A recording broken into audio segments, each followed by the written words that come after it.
Vous êtes-vous déjà senti invisible dans une pièce, comme si personne n'appréciait vraiment votre présence? Vous parlez, mais vos paroles semblent passer au second plan. Vous vous tenez droit, mais les autres vous négligent comme si vous n'étiez même pas là.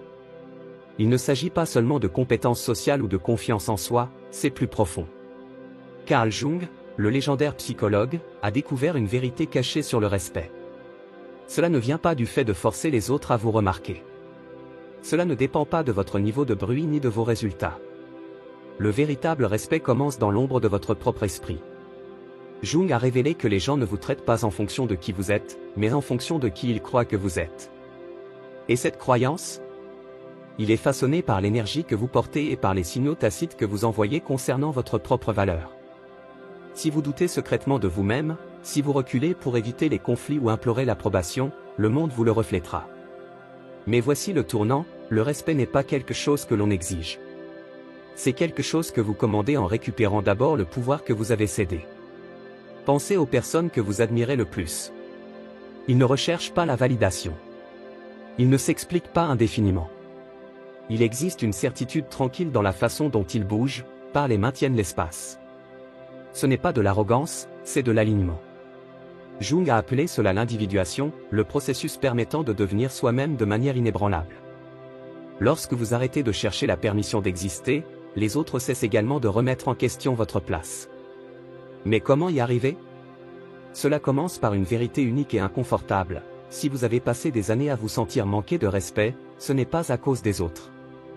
C'est parce qu'à un moment donné, vous leur avez remis les clés de votre valeur. Au moment où vous les reprenez, tout change. Pourquoi certaines personnes imposent-elles le respect sans effort, alors que d'autres ont du mal à être prises au sérieux?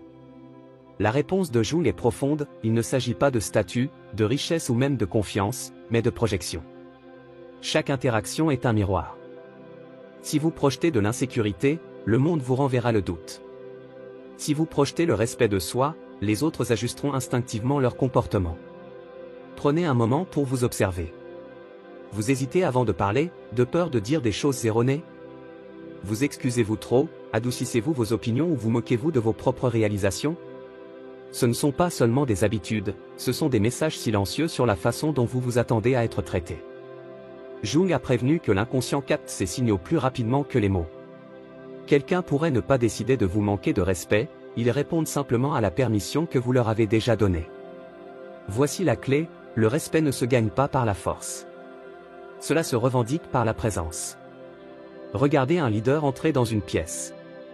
Il ne se précipite pas pour combler le silence ou chercher l'approbation. Ils permettent au respect de leur venir en se tenant fermement dans leur propre espace. Il ne s'agit pas de domination, mais de détachement des opinions des autres. Moins vous avez besoin de respect, plus ils vous trouvent naturellement. Mais il y a un piège. Ce n'est pas un masque que vous pouvez porter. Jung a souligné que la véritable présence vient de l'intégration intérieure, c'est-à-dire de la confrontation aux parties de vous-même que vous avez reniées. Les parties qui ont soif d'approbation, qui craignent le rejet ou qui s'accrochent à de vieilles blessures. Jusqu'à ce que vous fassiez la paix avec eux, ils s'infiltreront dans vos interactions, sabotant votre autorité.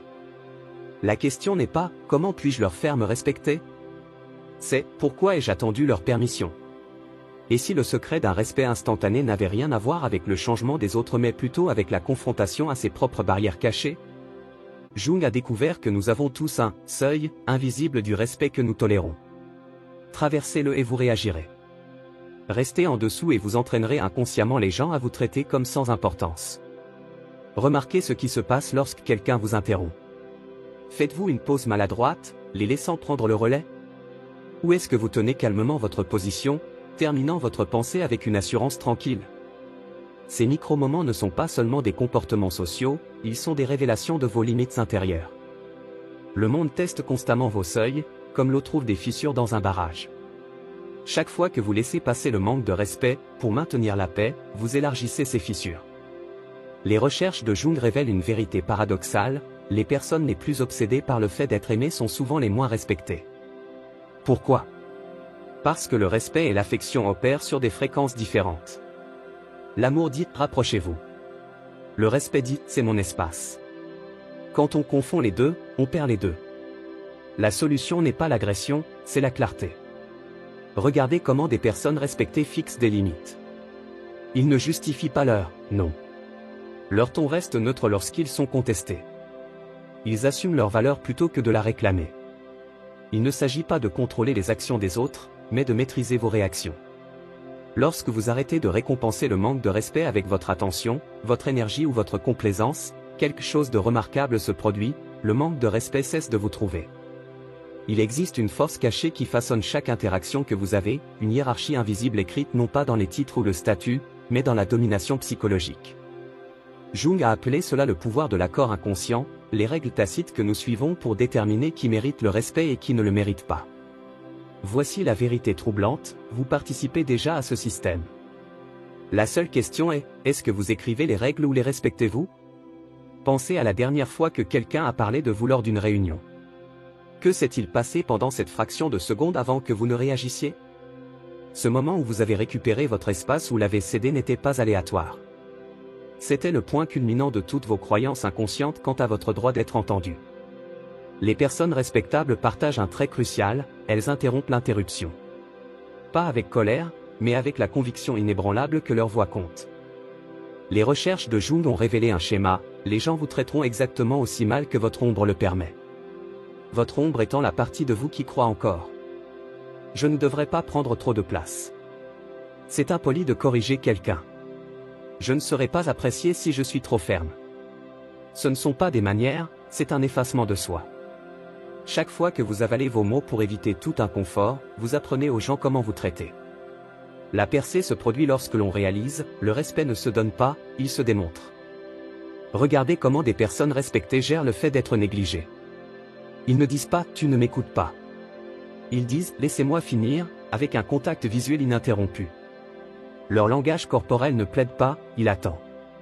Il ne s'agit pas de domination. Il s'agit de supprimer le contrat invisible qui dit que vous devez gagner votre place dans chaque conversation. Le monde ne vous donne pas le respect que vous méritez, il vous donne le respect dont vous avez besoin.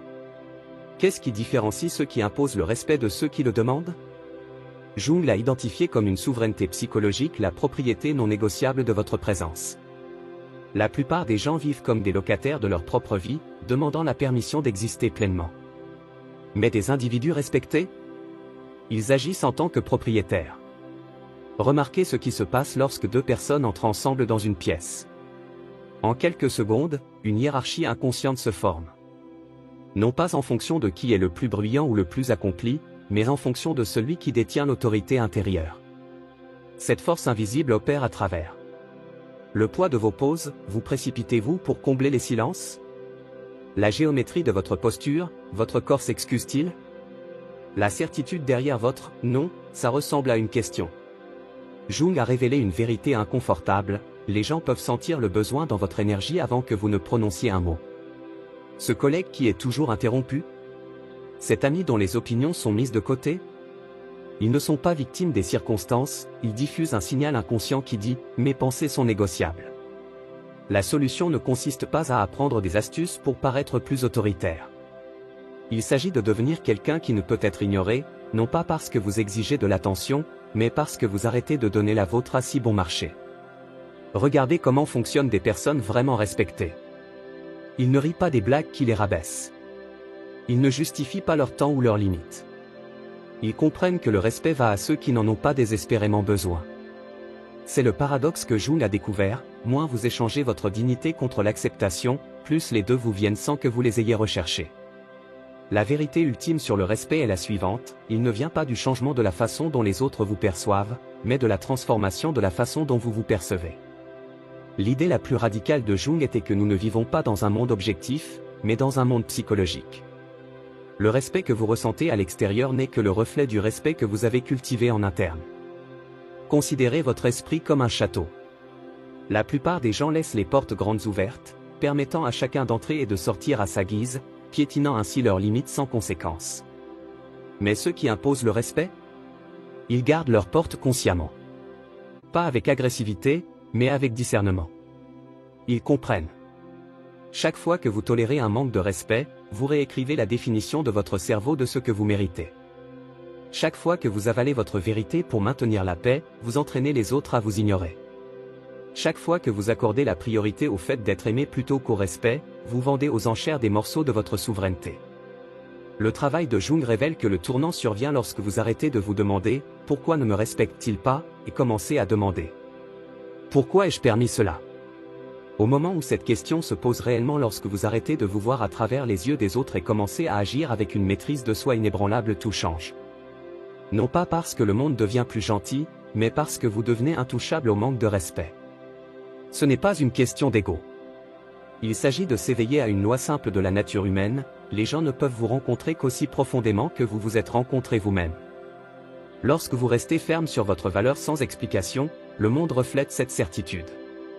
Le voyage vers le respect inconditionnel commence par une seule étape, arrêtez de négocier votre valeur. Le reste suivra, non pas par la force, mais par l'attraction gravitationnelle.